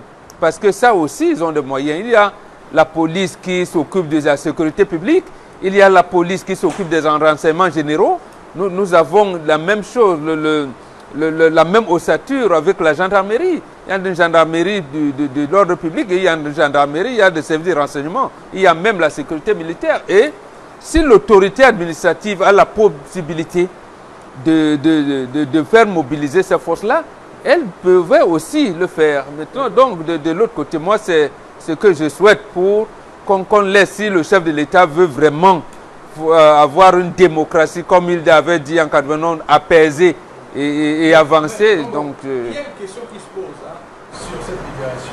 Est-ce que le président a été magnanime ou est-ce que le président a cédé aux multiples pressions qu'il y a eu? Non, je ne veux pas m'engager dans ces polémiques-là. Ces gens n'avaient rien à faire en prison. Ils n'avaient rien à faire là-bas. C'est bien qu'ils soient partis. Maintenant, là où il faudrait... Mais pour vous, qu'est-ce qui est à l'origine de cette libération? Parce que c'est quand même inattendu. C'est la conjugaison de tout cela au même moment. Parce que, on vous dit, nous savons bien que le multipartisme qui était acté dans la Constitution a été, j'allais dire, verrouillé en septembre 1966. Les Mongo Betty, beaucoup de gens, Bel Inga, beaucoup d'autres sont restés en disant, en disant, retour au multipartisme parce que l'article de la Constitution le disait, mais on interdisait. Abel Yinga a été condamné parce qu'il a osé déclarer sa candidature à l'élection présidentielle de 1970. Mais lorsqu'on revient avec le multipartisme en 1991, avec les premiers partis politiques dégagés en février de cette année-là, on dit c'est par la magnanimité du chef de l'État. Bon, vous voyez, les autres disent non, c'est la conférence de Bâle, c'est tout ça là. Non, non. Moi, c'est pas ça qui est important. Ce qui est important, de mon point de vue, qu'il y a eu des tractations ou pas, c'est pas ce qui est important. C'est que est-ce que le citoyen camerounais aura maintenant la possibilité de le faire? C'est là où moi je verrai. Si le président l'a fait par les pressions, on va continuer à interdire les manifestations. Moi, je veux dire la grille de lecture. Je ne lis pas cet événement en fonction de maintenant. Vous pensez qu'on va continuer à interdire les demandes de... oui, oui. Donc, ça veut à dire ce moment-là, donc, on pourra tirer la conclusion qu'il les a libérés sous pression. D'accord. Maintenant, si les autorités administratives laissent les déclarations, signent les déclarations de manifestation, bon, là, je vais dire, mais ce monsieur, donc, il serait intéressant de voir si, dans les heures à venir, le MRC déclare des marches pour et voir si on accepte parce ces marches-là. Il y a trois choses en politique. Il y a le projet, mais il y a l'action politique. L'action politique, c'est ce qu'on fait dans des marches. Oui. Il y a l'action politique, il y a l'organisation, il y a la formation. Maintenant, vous ne pouvez pas avoir un parti politique et lui interdire de faire la formation, de faire les actions politiques et de mettre en place une organisation. C'est qu'on est dans une dictature. Alors, je rappelle que le MRC a d'ores et déjà anticipé tout cela. Donc, on va attendre de voir tout ce qui va se dire dans les jours à venir. Alors, Chalabel... Moi, je leur donnerai un conseil d'organiser une tournée nationale. Oui, c'est prévu sous ça. C'est prévu parce que j'ai eu Albert Zonga très tôt, il m'a appelé très tôt dimanche pour en tout cas nous remercier d'avoir été un média objectif dans ce qu'on a fait, cette émission principalement. Et il a également rappelé que pour l'instant, ils sont réunis, ils préparent la stratégie pour la suite, ce qu'ils vont faire, ce qu'ils vont dire et comment va se dérouler leur combat pour les jours à venir. C'est intéressant de découvrir parce que Albert Zonga a prononcé un discours inattendu hier devant son domicile où de nombreux militants, des militants en liesse sont venus justement l'accueillir, lui qui revenait de Yaoundé, et vous savez ce qu'il a dit. Je ne reprendrai pas ce qu'il a dit ici. Alors, Chalamel. Disons, monsieur... D'abord sur la liesse populaire, est-ce que ça vous a surpris? Est-ce que la liesse populaire qu'il y a eu à Yaoundé samedi vous a surpris? Et est-ce que le fait, parce qu'on sait que parfois, lorsqu'il y a des liesses comme ça, il y a des policiers qui interdisent, qui empêchent l'accès. Est-ce que le fait que la police ait laissé faire ces marches-là samedi vous a surpris? Alors, disons, monsieur Eric Fopoussi, concrètement que ça ne m'a pas surpris parce qu'ils étaient peu. Pour ceux que je connais, ils étaient peu, monsieur Eric Fopoussi. Beaucoup savaient qu'une fois qu'on a prononcé, ça devait être cette semaine qu'on devait le libérer. Beaucoup ne savaient pas que ça devait être fait le lendemain. Lorsque les gens ont même appris, il y a beaucoup de charters qui sont partis de Douala. Un peu tard, lorsqu'ils ont appris que le président Kamto était au tribunal, on les a amenés au tribunal. À partir des premiers directs Facebook, il faut dire beaucoup de gars ont commencé à prendre les charters pour se rendre à Yaoundé. Ils sont arrivés en fin d'après-midi. Donc j'estime, monsieur Eric Fopoussi, que c'est peu. Lorsque vous voyez la façon, la déferlante avec laquelle ils agissaient sur Facebook pour parler des militants, vous vous êtes rendu compte que pratiquement toute la toile était une toile du MRC. C'était la toile du MRC parce que chacun avait envie de dire, chacun avait envie d'exprimer son ras-le-bol, d'exprimer sa pensée. Et je crois qu'il y a eu plusieurs leaders qui sont allés jusqu'à dire que Facebook du Cameroun est devenu un Facebook de ce que vous imaginez. Ça, c'est le premier point. Le deuxième point, monsieur Eric Fopoussi, je suis content que cette sortie ait pu raviver la flamme qui semblait être perdue au niveau des militants. On a eu des unités qui ont été fermées, on a eu des fédérations qui ont été scellées, on a eu plein de structures qui se sont vues fermer à cause de cela. C'était un nom qu'il ne fallait plus prononcer. Alors vous imaginez toutes ces frustrations. Il y a eu des gens qui ont été arrêtés dans les quartiers pour avoir appartenu au MRC. Il y a des gens qui ont eu des problèmes dans leurs différents services pour avoir appartenu au MRC. Donc on a connu cela à 16 heures. On s'est dit, bon Dieu, des gens disaient même sur les plateaux de télévision que c'était fini pour le MRC. Mais ce jour, ce qu'on a vu samedi m'a un peu amené à dire, mais bon Dieu, ça suppose que ces gars, ils étaient en état latent. Ils ont baissé juste un peu la garde, histoire de créer la calmie. Les bonnes choses vont devoir recommencer. Et je crois que Kaba Libi lui-même l'a dit. Pour ceux qui ont écouté, Kaba Libi lui-même a dit, il est content d'avoir en face de lui comment il appelait, un adversaire coriace par rapport à ces différentes élections qui arrivent. Non, mais est-ce son adversaire sur la MRC? Je le dis, il a dit. Je le dis, monsieur Rifopoussi. Je suis pas sûr qu'il a dit ça. Je dis bien que il a dit, monsieur Rifopoussi. On est en Mondovision.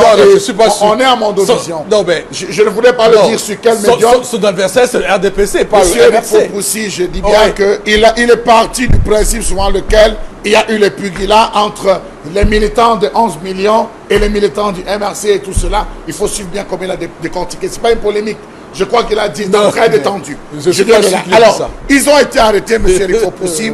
Ils ont été arrêtés pour insurrection, trouble à l'ordre public, incitation à la révolte, incitation ainsi. Mais ils ont été libérés pour contestation de la victoire politique. Vous voyez qu'il y a un contraste entre l'objet de l'arrestation et celui de la libération. On s'attendait à ce qu'il y ait arrêt de poursuite, mais il y a eu désistement. Le désistement voudrait dire qu'on a retiré tous les différents objets. L'arrêt de poursuite voudrait dire qu'on ne pourrait plus reprendre. Donc, j'estime que nous avons affaire là à un bon dénouement, un très bon dénouement. Ce n'est que la joie. Ça a démontré, je crois que c'est maintenant que la véritable politique devra... Alors, moi, je vous pose une question, cher Amel, parce que ce n'est pas la polémique, hein. Jeune Afrique a dit que il y a eu d'intenses négociations entre Etoudi et Kondengui. Il y a eu des émissaires envoyés là et là pour négocier cette libération. Alors, Jeune Afrique l'a dit, mais sauf que Maître Sylvain Swap, qui est le patron, qui était le patron du collectif d'avocats, a complètement nié et il dit qu'il n'y a aucune négociation. Alors, M. Rifopoussi, je vous renverrai avec la libération de Mandela. Avec la libération de Mandela, on a dit qu'il n'y a rien qui avait été fait, rien qui avait été dit. Les choses sortent toujours après. Il y a le côté officiel, le côté officieux.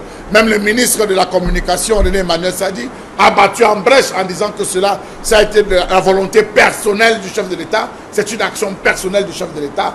Même si cela a mis mal à l'aise certains faucons du régime, certains caciques, qui ne s'attendaient pas à cette sortie, qui avaient juré sur tous les plateaux que Maurice Kamto allait mourir en prison.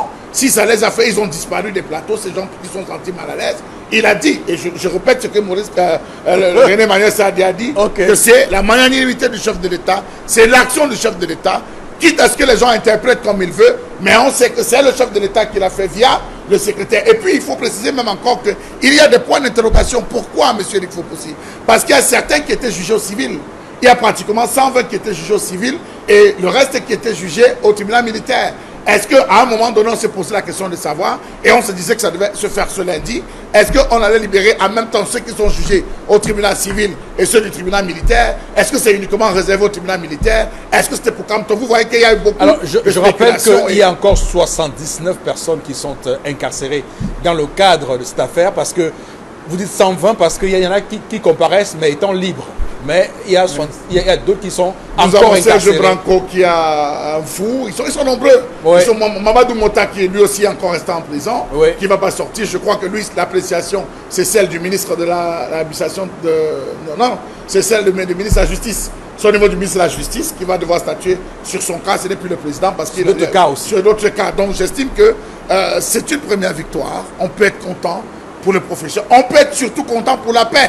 Parce que pour moi, c'est pour la paix. Enfin, on va un peu respirer, M. Rifopoussi. Parce que quand même, sur la toile, ça devenait déjà un peu, ça allait dans tous les sens.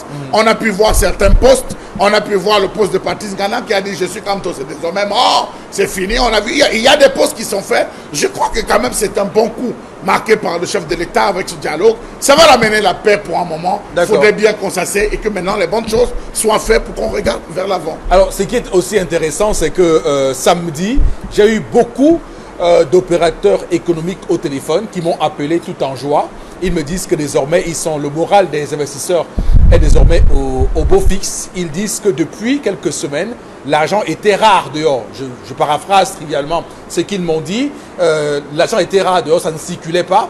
Et que depuis l'annonce de cette libération-là, les gens sont désormais, ont le moral et vont clairement investir beaucoup d'argent. Moi, j'espère juste que avec ça, on va voir déferler au Cameroun des investisseurs et que ceux qui réchignaient encore à investir de l'argent, les hommes d'affaires et tout ça là, vont désormais le faire sans risque, puisque d'ailleurs c'est Jacques Dimaï qui nous rappelait sur un plateau, il est du RDPC, il me disait, Eric, il y a un fort problème parce que le risque pays est grand avec le Cameroun parce que beaucoup veulent investir, mais ils craignent est-ce que les tensions qu'il y a ne vont pas déboucher sur des troubles et beaucoup étaient inquiets. Maintenant, on sent que l'avenir est balisé et que quoi qu'il arrive, le Cameroun sera en paix. Oui. Ce qui est étonnant, M. Eric Fopoussi, c'est de savoir que ceux-là qui se sont réunis dans le Konki, qui ont fait leur réunion et qui l'avaient chassé de la réunion dans laquelle ils faisaient leur groupe là, leur groupe des hommes d'affaires, Ouais. c'est les mêmes qui secrètement sont allés le féliciter chez lui. Il faut le dire ici à Mondo Vision que c'est ça la lâcheté de certaines personnes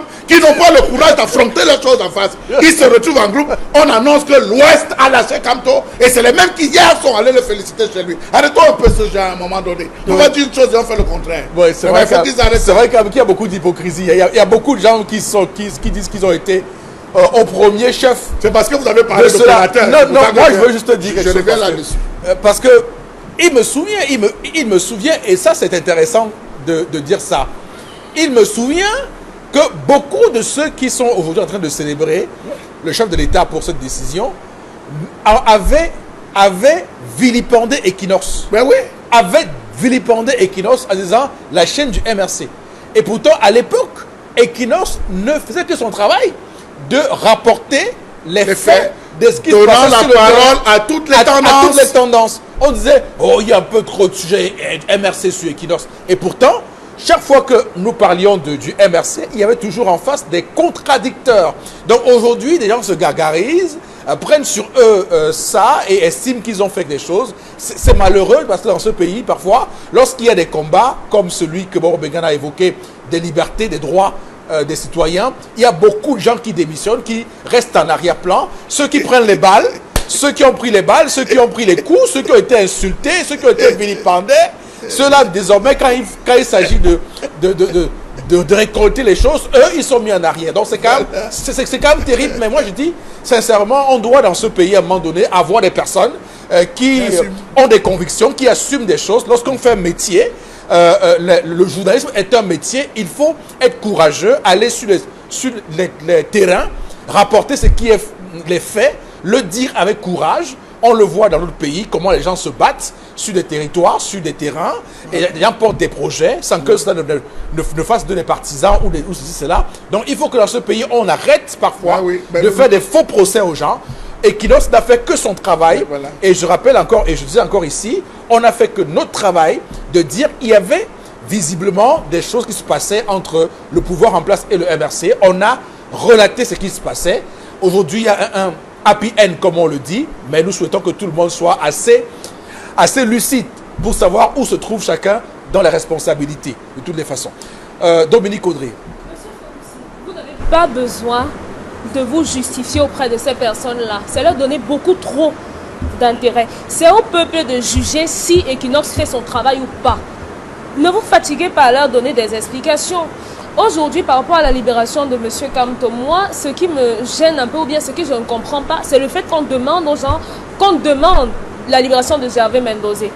Je ne sais pas si lui aussi il a organisé des marches, ou bien il était candidat aussi à une présidentielle, ou bien M. Kamto a fait un détournement de fonds publics. Moi, je ne sais pas. Est-ce qu'on devrait mettre ces différents cas sur la balance? Je ne pense pas. Par rapport à la liesse, à l'euphorie autour de sa sortie, si quelqu'un n'avait pas encore cru que M. Kamto a touché la population, pour les personnes qui ont regardé sa sortie, on a réalisé que M. Kamto avait pu arriver très loin. Il a, de quelque façon que ce soit, le soutien du peuple. Mais je reste encore Et je rappelle que ce n'est qu'à Yaoundé, ce n'est pas à Douala, où il a eu ses plus gros scores à la présidentielle. Parce qu'il faut rappeler que le professeur Kamto a gagné l'élection ce sont les chiffres du Conseil constitutionnel. Il faut qu'après on dise que les chiffres officiels du Conseil constitutionnel disent que Kamto a gagné l'élection à Douala. Donc on peut considérer que Douala est son fief. Voilà, oui, je parlais hier encore avec quelqu'un qui me disait, tu vois, la libération du professeur Kamto, Dieu m'a parlé, j'ai eu une vision et tu vois, ça s'est réalisé. Moi, j'ai dit à la personne vraiment, il n'y a pas de vision là-dedans. Monsieur Kamto allait être libéré. C'est juste une question de logique. Le RDPC, comme le MRC, gagne dans cette libération. Le RDPC s'érige à travers son président, le président du parti, comme... non, le président de la République, voilà, est en train de vouloir redorer son image auprès de la population et de l'extérieur, également à travers cet acte-là. Et le MRC aujourd'hui va gagner, va reprendre la place qu'elle avait parce que depuis son arrestation, on a vu on a vu le MRC disparaître un peu de la scène. C'est vrai qu'il y a eu la dame Tyriane Noir qui était là. La dame qui est restée là, mais je veux dire que vous m'avez embrouillé. Ce que je dis, c'est que le retour du professeur Kamto remet la balle au centre. Voilà, la balle au centre, parce que avec son départ, la dame qui l'a remplacée c'était pas trop ça. Donc mais maintenant, je suis. Donc quand même, on va dire ça. Tyriane Noir. Non, mais n'était pas trop ça. De quel point de vue Ce n'était pas Monsieur Kamto, tout simplement. Elle n'avait pas la même envergure, le même charisme et autres. Donc, mais la preuve, on les a vus disparaître. Donc, ce que je dis, si elle était comme Monsieur Kamto, Monsieur Mbachou n'allait pas mentionner le fait qu'ils ont baissé les bras.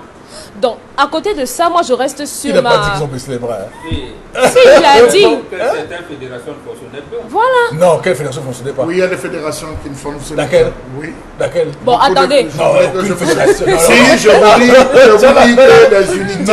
Non. Je vous dis que des unités. Au contraire, le MRC n'a jamais autant installé des unités que pendant que Kamto était en prison. Je vous parle d'un parti que je suis depuis 2012. Vous pouvez le dire, mais ça se passait peut-être de nuit, à des heures compliquées. Je vous le dis, que je suis le MRC depuis 2012 comme journaliste. Le MRC n'a jamais autant installé. Le siège de Douala n'était pas aussi. Non, je dis que le MRC n'a jamais autant installé d'unités. Que pendant que Maurice Kamto était en prison. Jamais, c'était jamais vu. C'est historique. Mais vous parlez de quoi, M. Bachou? Monsieur Eric Fopoussi, si on a installé ou 7 ou 8 à l'ouest, où on a installé 12, je vous pas dis la que 8, hein. les unités, monsieur Eric Fopoussi, ça ce sont vos chiffres. C'est un rythme effréné. C'est les chiffres que vous donnez. On a vu des gens qui ont acheté. Est-ce que vous savez que la fédération de Bamendjou a été revigorée pendant cette période? Monsieur Eric Fopoussi, des informations. Je vous dis, il y a des gens qui ont même pris leur carte. Est-ce que c'est pour l'avoir parce que vous avez pris votre carte de membre? Que la fédération fonctionne, que l'unité fonctionne, que les gens se regroupent normalement au vieux au-dessus de tout le monde, que les gens discutent. Je vous dis non. Les groupes même WhatsApp qui avaient été formés par plusieurs personnes ont été supprimés. On a enlevé les gens dans certains groupes WhatsApp. Je vous le dis parce qu'ils se sont rendus compte à un moment donné que ça avait été infiltré. Ne revenons pas sur ce Mais dites que infiltré, mais dites pas non, je vous dis ça avait été infiltré. Dites ça, mais dites pas je termine. Je m'en voudrais si je pars de ce plateau aujourd'hui sans parler de lui. On a libéré des personnes, mais il y a encore quelqu'un qui était très proche à moi, Alain Belibi, l'ingénieur de son de Valsero, qui est déjà dehors. Donc je m'attends, ma joie ne sera parfaite et complète que lorsque Faucon sera libre. Faucon? Oui, Faucon. D'accord. En tout cas, il y a d'autres personnes qui sont concernées, 79 personnes encore dans le cadre de cette affaire et ça va continuer ainsi de suite. Alors, il faut dire que le président Paul Biya, selon cette inscription, est annoncé à Lyon en France. Coïncidence pour coïncidence, est-ce qu'on pourrait décrypter des choses là-dessus? Cette visite du président Biya en France, va-t-il rencontrer Macron? Oui ou non? Qu'est-ce qui va se passer dans leurs échanges? Qu'est-ce qui va se passer dans leurs Qu'est-ce qui va se passer dans ces échanges-là? Est-ce que la diaspora camerounaise, qui est parfois très bruyante, va agir pendant cette visite-là? C'est un des questions. Nous suivrons ça de très très près pour voir comment tout cela se passe dans les heures et les jours à venir, madame, monsieur. Alors, Karine, on va continuer. Oui, le deuxième sujet concerne la journée mondiale de l'enseignant. L'atmosphère était très tendue, que ce soit dans le Mungo, que ce soit dans le sud du Cameroun ou même à l'ouest. On se rappelle de tout ce que les enseignants ont dû vivre dans ces différentes localités-là ces derniers temps. Et comment est-ce que ça s'est passé? Mais on a vu sur la toile une image, quelqu'un défiler avec l'effigie du chef de l'État. On nous dit que c'est à Baganté, ça c'est le défilé du 5 octobre, des enseignants dans cette localité qui a respecté graduellement ce qu'a dit le communiqué du préfet de la MIFI. Pas de la MIFI.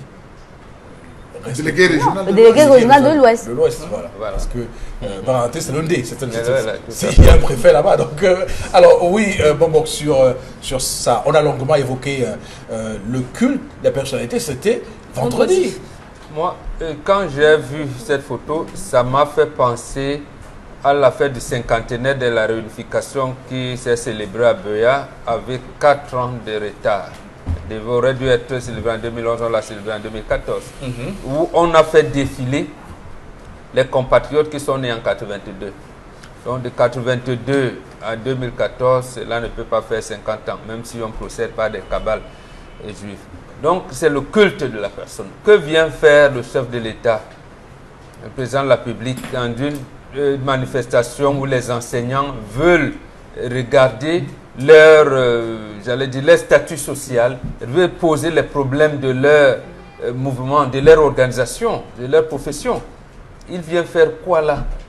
Première chose. Deuxième chose, quand on sait que ça a été instruit par le patron au niveau régional, on se dit donc qu'en fait, on ne veut pas que les enseignants réfléchissent. Et un enseignant qui ne réfléchit plus, je ne sais pas ce qu'il va imprimer aux élèves. Donc, on dit, que vient faire cette photo? Si ce n'est le culte de la personne. C'est-à-dire que même dans des environnements où des citoyens sont vraiment hautement carriéristes, il y a des attitudes qui peuvent donner à des postes beaucoup plus juteux que de faire défiler avec les photos du président de la République. Ça, c'est même ridicule à la limite. Et je me demande si ces enseignants-là peuvent encore se regarder dans la glace 20 ans après. Très bien. 20 ans après. Mais bon, ou alors ils pensent que le régime... Bon, après, il n'est pas interdit de porter l'effigie du chef de l'État en même temps. S'il est interdit, il est interdit. Parce que généralement, dans toutes les fêtes, c'est ce qui est dit. Oui. Pas d'effigie. Mais quand on dit pas d'effigie... Mais les gens vont vous dire que c'est quand même le chef de l'État. Oui, mais quand on dit pas d'effigie... Oui. Pourquoi mettre l'effigie du chef de l'État? Parce que le drapeau est plus expressif que l'effigie du chef de l'État. D'accord. L'effigie du chef de l'État. Et maintenant, lorsque les enseignants n'ont pas de salaire, leur statut particulier n'est pas respecté, et on refuse alors d'interpeller le chef de l'État. À ce moment-là, lorsqu'on sort de l'effigie du chef de l'État en disant « 10 mois sans salaire », on va dire hostilité contre la République. Déstabilisation. D'accord. Dominique Audrey. Oui, j'aimerais être rassurée. Lorsque les enseignants défilent, il y a des perdièmes, non? Non. Il n'y en a pas. C'est plutôt eux qui cotisent pour voir après. Mais s'ils ont accepté de porter ça avec le communiqué, je suis sûre qu'on leur a donné quelque chose. Pour que non, portez, on va vous gérer.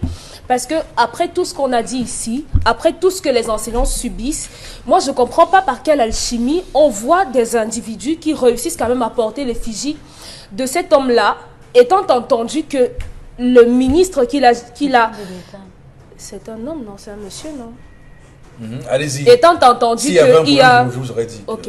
Étant entendu qu'ils sont sous un ministère où on les traite mal, on a vu une maîtresse se faire bastonner jusqu'ici. Je ne sais même pas si son ministre s'est prononcé là-dessus. Oui. Moi, je me serais attendu à ce que ces enseignants-là défilent en noir. Parce qu'aujourd'hui, c'est cet enseignant-là qui est enfermé à 100 000 EVBC là-bas.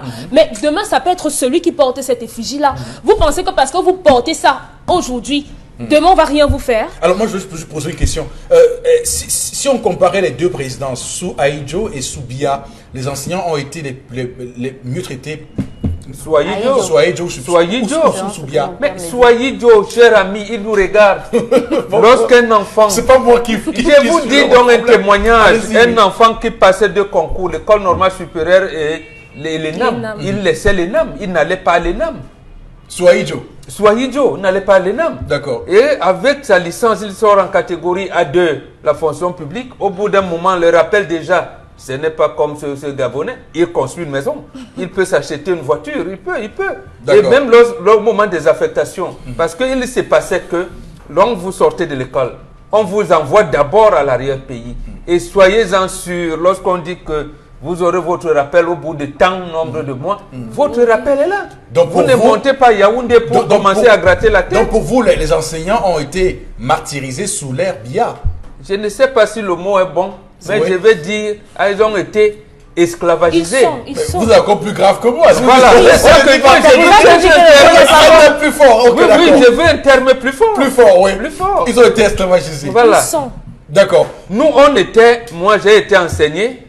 Au petit niveau où je suis arrêté par beaucoup de moniteurs bénévoles. C'est comme ça que vous les appelez aujourd'hui, maîtres de parents. Oui. À notre époque, 3 mois après, l'inspecteur bâtimental venait regarder. Si ce moniteur indigène bénévole peut tenir, au bout d'1-2 ans, on vous donne le matricule. D'accord. On va lancer un sondage sur la page 10-12 le Zénith et Equinox pour qu'on nous dise, pour recueillir des sondages, est-ce que, comment jugez-vous la situation des enseignants sous Aïdjo et sous Biya? Quelle comparaison vous en faites? Et on verra évidemment qui gagne entre le président Beaucoup seront de mon côté. Je vous donne déjà le président Biya. Voilà. on verra très bien. On peut commencer le sondage en allant au nord, là où il y a une maîtresse qui est directrice et enseignante. Oui, mais si on peut commencer là-bas.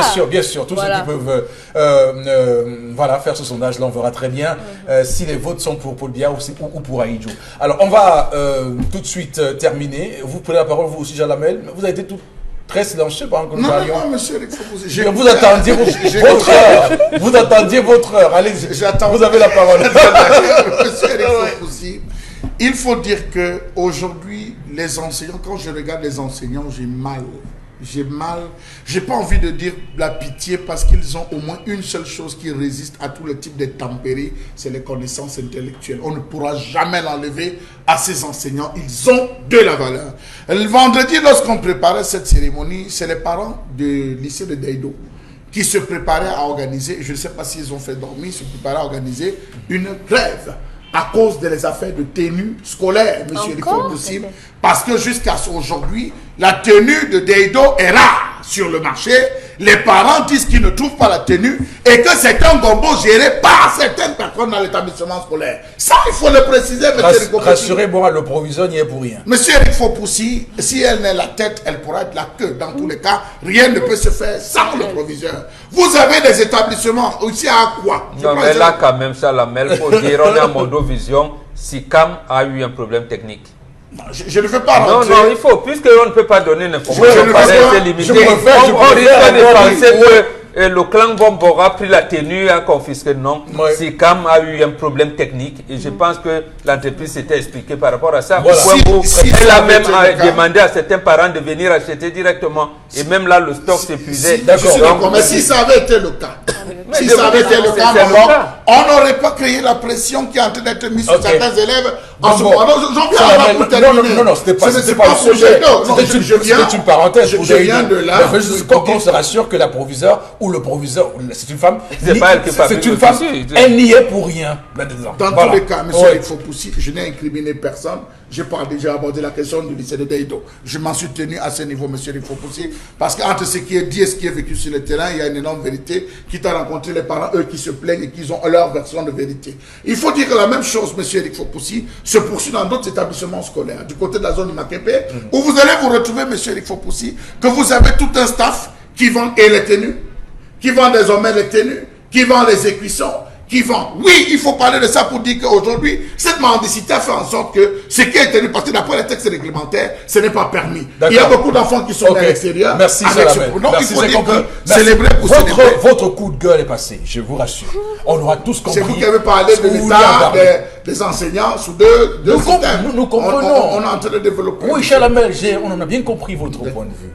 Alors, Karine, on termine cette revue. Oui, on termine avec le dernier sujet, le décès du bâtonnier Bernard Mouna hier à Yaoundé, déçu de maladie, avocat, magistrat et homme politique, fondateur du parti AFP, ancien procureur du tribunal pénal international pour le Rwanda et ancien candidat à l'élection présidentielle de 2011. Il est décédé ce dimanche matin à l'hôpital général de Yaoundé, nous dit les réseaux sociaux aujourd'hui. On rappelle que Bernard Mouna est le fils de Salomon Tandé Mouna, artisan de l'unité nationale, et le frère d'Akere Mouna, fondateur de Transparency International Cameroun. Voilà, merci beaucoup. On va s'arrêter là pour cette revue des réseaux sociaux. Madame, monsieur, tout de suite, voici Interpellation.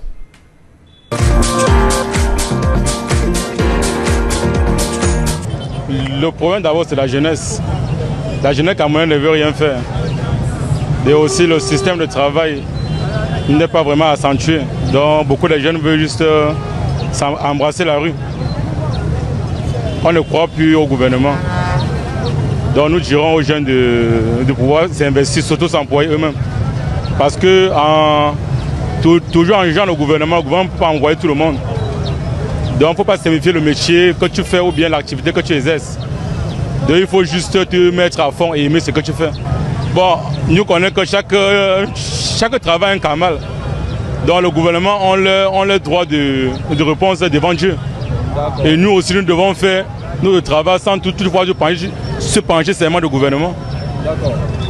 Il est vrai, bon, toujours est-il, c'est qu'on ne peut pas toujours avoir les mêmes avantages dans la vie. Mais le peu que Dieu nous donne, on doit d'abord maximiser la chance pour ça, pour pouvoir faire un développement personnel. Donc c'est en quelque sorte ce qui manque chez nous les Africains. On ne croit pas. On ne croit pas qu'en commençant en tant que collaborateur ou bien en tant que Bayamsela, on pouvait peut-être émerger. Donc, comment doucement, en changeant de domaine d'activité. Tu peux commencer collaborateur, après tu es peut-être activateur de plus, ou bien un travail qui va aider d'autres jeunes Camerounais. Donc, c'est ce qu'on peut commencer doucement, échelon par échelon, et ça va aller.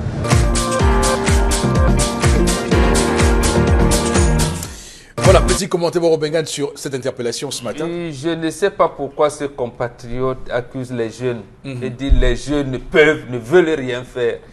Je ne sais pas si lui il est peut-être encadré par des aînés. Si. Parce que si on se met à citer des jeunes qui ont créé, qui ont inventé des choses et qui ne sont pas encadrés, là je pense que, bon, peut-être évitons les polémiques, mais pour lui dire que l'environnement est au niveau où même les présidents des regroupements patronaux se débrouillent. D'accord. Comment un homme d'affaires peut se débrouiller dans un environnement? Pourquoi ne crée-t-il pas les richesses pour employer les jeunes? D'accord. Voilà, on va lire quelques messages avec vous, Karine Sautier, rapidement, pour avoir le pouls de ce que pensent nos téléspectateurs ce matin. Allez-y rapidement. Pour faire régner l'autorité, il faut incarner l'autorité. Ulrich depuis Edea, qui nous écrit ce matin un autre message.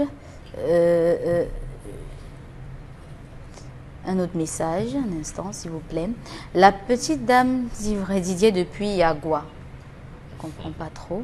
C'est déplorable de voir des hommes qui travaillent encourager d'autres à la fainéantise. Et il a autant d'irresponsabilité. Le message est signé. C'est vraiment déplorable. Le message n'est pas signé. Un autre message. Les messages sont trop charcutés, Monsieur Fopossi. Alors, je m'appelle Carole. Les enfants doivent respecter leur père dans la famille. Un autre message. Juste la dame qu'on appelle les femmes. Monsieur Fopossi. Vraiment pas. C'est la séquence consacrée au message. Non, s'il n'y a pas de message, on va clore l'émission totalement. Oui. En ce qui concerne le commentaire de la 9e session, c'est clair que le Camerounais se contente de consommer, gonfler et vivre la vie de rêve pour le but d'être le grand, le bao, au point de vouloir garder son frère en bas. 9e session de quoi? De quoi? 9e section de quoi? Je comprends. D'accord. Alors, si vous n'avez pas lu les messages, on va tout de suite, madame, monsieur, arrêter là pour ce matin. On se retrouve demain lorsqu'il sera 10 h. Que Dieu bénisse le Cameroun.